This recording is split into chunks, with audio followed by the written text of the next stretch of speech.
ശക്തവും സുതാര്യവുമായ ഒരു അന്വേഷണമാണ് ഈ സ്പെഷ്യൽ ഇൻവെസ്റ്റിഗേഷൻ ടീം മുൻപോട്ട് കൊണ്ടുപോയിക്കൊണ്ടിരിക്കുന്നത്. ഒരു കാരണവശാലും നുണ പറഞ്ഞ് പിടിച്ചു നിൽക്കാനായിട്ട് ഉണ്ണികൃഷ്ണൻ പോറ്റിക്കോ അല്ലെങ്കിൽ മുരാരി ബാബുവിനെ സാധിക്കത്തില്ല. നമ്മുടെ സംസ്ഥാനത്തിന് പുറത്തുനിന്നുള്ള ആ ഉന്നതനായ രാഷ്ട്രീയ സമ്പന്നൻ ആരാണ് എന്നാണ് ഇനി SIT കണ്ടുപിടിക്കാനുള്ളത്. അവർ അയ്യപ്പനെയും ഭക്തിയെയും വിറ്റു പുട്ടടിച്ചുകൊണ്ടിരിക്കുകയായിരുന്നു. ഏതെങ്കിലും തരത്തിൽ ദേവസ്വം പ്രസിഡന്റിനെ സംരക്ഷിക്കാനായിട്ട് ഈ ഗവൺമെന്റോ മന്ത്രിയോ തയ്യാറായോ? നമസ്കാരം.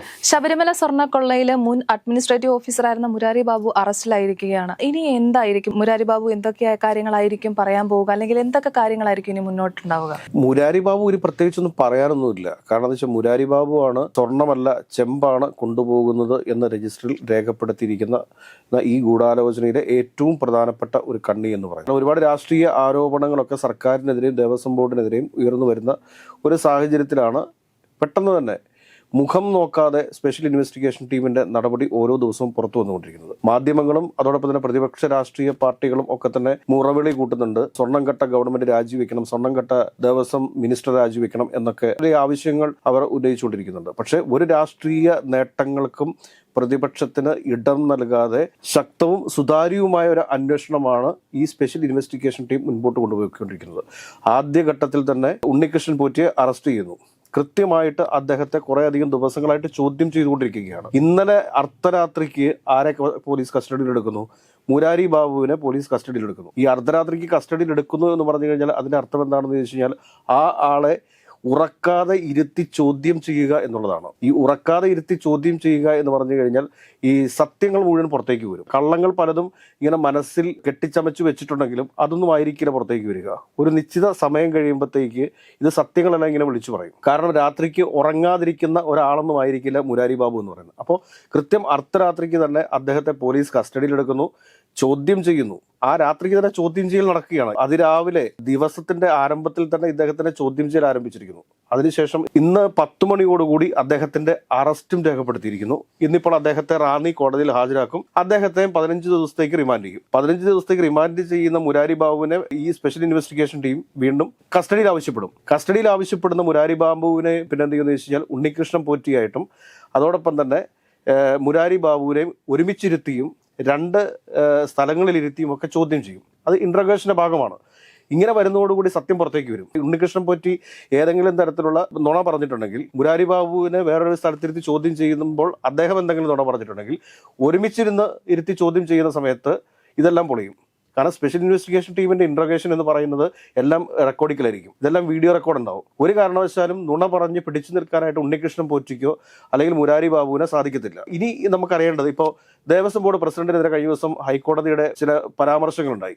ഈ പരാമർശങ്ങൾ നീക്കം ചെയ്യണമെന്നാവശ്യപ്പെട്ടുകൊണ്ട് ദേവസ്വം ബോർഡ് പ്രസിഡന്റായിട്ട് പ്രശാന്ത് ഇന്ന് ഹൈക്കോടതിയെ സമീപിക്കാൻ വേണ്ടിയിരിക്കുകയാണ്. അപ്പോൾ ഇങ്ങനെയൊക്കെയുള്ള ഒരു സാഹചര്യത്തിൽ വളരെ സുതാര്യമായിട്ടുള്ള ഒരു അന്വേഷണം വളരെ ട്രാൻസ്പെറന്റ് ആയിട്ട് നടക്കുന്നു എന്ന് തന്നെ ഇവിടെ നമ്മൾ മനസ്സിലാക്കാനായിട്ട് അതിന്റെ അടിസ്ഥാനത്തിലാണ് ഈ പറഞ്ഞ മുരാരി ബാബുവിനെ ഇന്ന് അറസ്റ്റ് ചെയ്തിട്ടുള്ളത്. ഇത് ആളുകൾ എത്രത്തോളം കടന്ന് വിളിച്ചു പറഞ്ഞിട്ടും കാര്യമില്ലെന്ന്. കാരണം ഇതിനൊക്കെ ഒരു സമയമുണ്ട്. വളരെ സുതാര്യമായ ഒരു അന്വേഷണമാണ് മുൻപോട്ട് പോയിക്കൊണ്ടിരിക്കുന്നത്. ആളുകളൊക്കെ ഇങ്ങനെ ഓരോരോ കാര്യങ്ങൾ പല രാഷ്ട്രീയ പാർട്ടികൾ പല താല്പര്യങ്ങൾക്ക് വേണ്ടിയിട്ട് ആവശ്യപ്പെടുമ്പോഴും അതൊന്നും ഗൗനിക്കാതെ വളരെ ധൈര്യത്തോടു കൂടി മുൻപോട്ട് പോകുന്ന SIT ആണ് നമ്മുടെ മുമ്പിൽ കാണുന്നത്. അതിന് പരിപൂർണ പിന്തുണ കൊടുക്കുന്ന ഹൈക്കോടതിയുടെ ദേവസ്വം ബെഞ്ചും. എത്ര സുതാര്യമായിട്ടാണ് ഇതിന്റെ അന്വേഷണം മുമ്പോട്ട് പോകുന്നത് നോക്കി. ഞാൻ പറഞ്ഞല്ലോ, നമ്മൾ ഇതിനു മുമ്പും പറഞ്ഞിട്ടുണ്ട്, ഇതിനകത്ത് ഉൾപ്പെട്ടിട്ടുള്ള വലിയ ധനികരായിട്ടുള്ള രാഷ്ട്രീയ നേതാക്കന്മാരും വ്യവസായികളും ഒക്കെ ഉണ്ട്. അവരൊന്നും ഈ സംസ്ഥാനത്തുള്ള ആളുകളാണ് എന്ന് നമ്മൾ കരുതേണ്ട ആവശ്യമില്ല. ഇതൊക്കെ നമ്മുടെ സംസ്ഥാനത്തിന് പുറത്തു നിന്നുള്ള ആളുകളാണ്. നമ്മുടെ സംസ്ഥാനത്തിന് പുറത്തുനിന്നുള്ള ആ ഉന്നതനായ രാഷ്ട്രീയ സമ്പന്നൻ ആരാണ് എന്നാണ് ഇനി SIT കണ്ടുപിടിക്കാനുള്ളത്. അതിലേക്കാണ് കാര്യങ്ങൾ പൊയ്ക്കൊണ്ടിരിക്കുന്നത്. അവിടെ അത് എത്താതിരിക്കാൻ വേണ്ടിയിട്ട് ചില പ്രതിപക്ഷ രാഷ്ട്രീയ പാർട്ടികൾ SITയുടെ അന്വേഷണത്തെ തടസ്സപ്പെടുത്തത്തക്ക രീതിയിൽ ചില കാര്യങ്ങൾ ചെയ്തുകൊണ്ടിരിക്കുന്നു. അതിനാണ് നിയന്ത്രണങ്ങൾ വേണ്ടത്. മറിച്ച് ഒന്ന് ആലോചിച്ച് നോക്കിയേ, ശബരിമല പോലെ ജനകോടികൾ ആരാധിക്കുന്ന അയ്യപ്പന്റെ സന്നിധിയിൽ നിന്ന് സ്വർണം അടിച്ചുകൊണ്ട് പോകണമെന്നുണ്ടെങ്കിൽ പിന്നെ ഇവരൊക്കെ എന്ത് അയ്യപ്പ ഭക്തരാന്നേ? ഏതെങ്കിലും ഒരു അയ്യപ്പ ഭക്തൻ ചെയ്യുന്ന കാര്യമാണോ ഇത്? ഇവരെ സംബന്ധിച്ചിട്ട് ഈ പറയുന്ന ഉണ്ണികൃഷ്ണൻ പോറ്റിയെയും മുരാരി ബാബുവിനെയും ബാക്കി ഈ ഒരു ഗൂഢാലോചനയ്ക്ക് പിന്നിൽ അണിനിരന്നിട്ടുള്ള മുഴുവൻ ആളുകളെ സംബന്ധിച്ചിട്ടും അയ്യപ്പനല്ലായിരുന്നു പ്രശ്നം, അയ്യപ്പനോടുള്ള ഭക്തിയല്ലായിരുന്നു പ്രശ്നം. അവർ അയ്യപ്പനെയും ഭക്തിയെയും വിറ്റു പുട്ടടിച്ചുകൊണ്ടിരിക്കുകയായിരുന്നു. ഒരു കാര്യം മനസ്സിലാക്കുക, കേരളത്തിനകത്ത് അയ്യപ്പനെ ആരാധിക്കുന്ന ഒരുപാട് ആളുകളില്ലേ? എത്ര ആളുകളുണ്ട്? ലക്ഷക്കണക്കിന് കോടിക്കണക്കിന് ആളുകളില്ലേ? അപ്പോൾ അവരുടെ വീടുകളിലേക്ക് ശബരിമല സന്നിധാനത്തുള്ള സ്വർണം അവരുടെ വീടുകളിലേക്ക് കൊണ്ട് ചെല്ലാമെന്ന് പറഞ്ഞു കഴിഞ്ഞാൽ അവർ എത്ര ലക്ഷം വേണമെങ്കിലും കൊടുക്കത്തില്ലേ? ഇങ്ങനെ പണം സമ്പാദിച്ചിരിക്കുന്ന പണം എവിടെയാണ്? അതോടൊപ്പം തന്നെ ഈ സ്വർണം ഉരുക്കി എന്നൊക്കെയാണ് സ്മാർട്ട് ക്രിയേഷൻസ് പറയുന്നത്. ഈ സ്വർണം ഉരുക്കിയിട്ടുണ്ടാവില്ല. ഈ സ്വർണം ഇവർ ചെയ്തിരിക്കുന്നത് എന്താ വെച്ചാൽ ഇത് മോഹവിലയ്ക്ക് ക്രൈസ്തവ സഭയുടെ ഒക്കെ തിരിശേഷിപ്പില്ലേ, കേട്ടിട്ടില്ലേ? അതായത് മാതാവിന്റെ തിരിശേഷിപ്പ്, പല പല പുണ്യവാളന്മാരുടെ തിരിശേഷിപ്പ് എന്നൊക്കെ പറയുന്ന രീതിയിൽ തന്നെ ഇവര് ഈ സ്വർണം ചെയ്തിട്ടുണ്ടാവുക പല പല കഷ്ണങ്ങളാക്കി ശബരിമല സന്നിധാനത്ത് ഉണ്ടായിരുന്ന സ്വർണമാണ് എന്ന് പറഞ്ഞുകൊണ്ട് പല ആളുകൾക്ക് കൊടുത്തിട്ടുണ്ടാവും. ആ സ്വർണത്തിന് മോഹവിലയാണെന്നേ.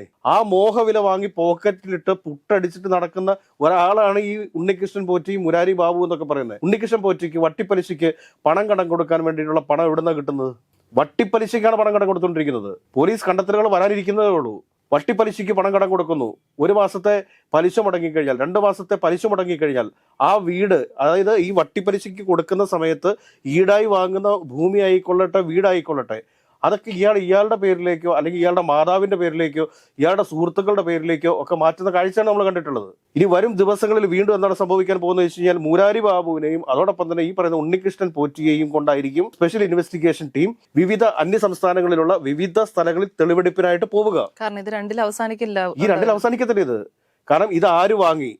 ശബരിമല സന്നിധാനത്തില്. ഇനിയിപ്പോ ഞാൻ പറയട്ടെ, ഇത് വാങ്ങിയിരിക്കുന്ന ആളുകളുടെ അടുത്ത് എന്തു പറഞ്ഞാണ് ഇവർ കൊടുത്തിരിക്കുന്നത് നമുക്കറിയില്ല. കാരണം അതുകൂടി പോലീസ് കണ്ടെത്തേണ്ടതുണ്ട്. ശബരിമല സന്നിധാനത്തൊക്കെയുള്ള എന്തെങ്കിലുമൊക്കെ ഭക്തജനങ്ങൾക്കായിട്ട് കൊടുക്കണമെന്നുണ്ടെങ്കിൽ അത് പൊതു അറിയിപ്പോടുകൂടി അല്ലെങ്കിൽ പൊതു വിജ്ഞാപനത്തോടു കൂടിയൊക്കെ കൊടുക്കാനായിട്ട് സാധിക്കത്തുള്ളൂ. അപ്പൊ അങ്ങനെ ഇരിക്കെ ഇവർ എന്ത് പറഞ്ഞാണ് ഈ ആളുകളെ പറ്റിച്ചിരിക്കുന്നത്, സ്വർണത്തിന്റെ ചെറിയ ചെറിയ കഷ്ണങ്ങൾ വിറ്റിരിക്കുന്നത് എന്നതിനെ കുറിച്ചാണ് അറിയേണ്ടത്.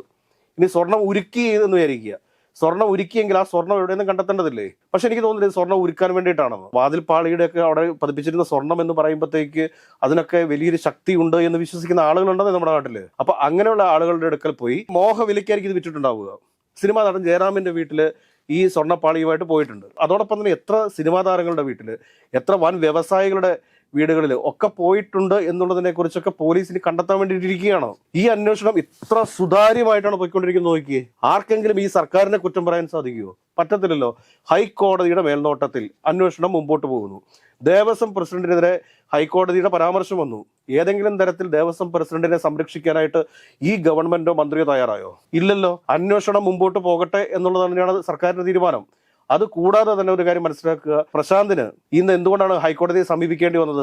അദ്ദേഹം തെറ്റ് ചെയ്തിട്ടില്ല എന്ന് തെളിയിക്കേണ്ട ഉത്തരവാദിത്വം അദ്ദേഹത്തിന് തന്നെയാണ്.